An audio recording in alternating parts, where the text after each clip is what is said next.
ఇప్పుడు ఆయన అష్టమ రవి అంటేనే అష్టమం అంటేనే కష్టాలు, అనారోగ్య లక్షణాలు, లేక అధికారులతో మనస్పర్ధలు, తండ్రితో ఏదో అభిప్రాయ భేదాలు, ఇతరత్ర అవన్నీ తొలగిపోతాయి.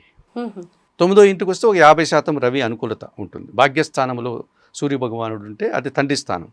సో కొంతవరకు సూర్యుడు కాపాడతారు, ఆ చెడు గుణాల నుంచి బయటపడతారు. తులారాశి వారికి దశమ స్థానం అవుతుంది. సో వృత్తి ఉద్యోగ వ్యాపారాల్లో అధికారులతో సఖ్యత ఏర్పడుతుంది. సో అధికారులతో సానుకూల వాతావరణం ఉంటే వీడు ప్రశాంతంగా పనిచేసుకోగలుగుతాడు, వీడికి అవకాశాలు ఇస్తారు, వాళ్ళు వీడిని ఇబ్బంది పెట్టరు, అటువంటి గుణం ఉంటుంది. కన్యారాశి వారికి లాభస్థానంలో రవి ఉంటాడు.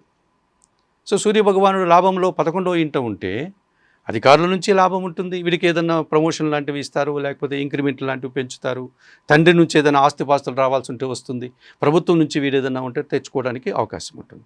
సో ఈ రకంగా నేను చెప్పినటువంటి ఈ రాసులన్నిటికీ, ముఖ్యంగా వృషభ రాశి వారికి, కుంభరాశి వారికి, వృశ్చిక రాశి వారికి, తులారాశి వారికి, కన్యారాశి వారికి, ఈ 5 రాసుల వారికి రవి యోగం ఉంది.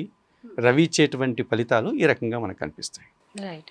సో ఇప్పటి వరకు ఎవరికైతే ఇబ్బందికరంగా ఉందో అదంతా కూడా ఈ జూలై 16 నుంచి అనుకున్నట్టుగా ముందుకు వెళ్తుంది. ఇప్పుడు మనం అనుకున్నటువంటి ఈ 5 రాసుల వారికి అనుకూల వాతావరణం వేరు, జాబ్ రీత్యా కానీ, హెల్త్ వైజ్ కానీ, ఫర్దర్ ఎడ్యుకేషన్ వైజ్ కానీ ఏదైనా సరే బాగానే ఉంటుందంట.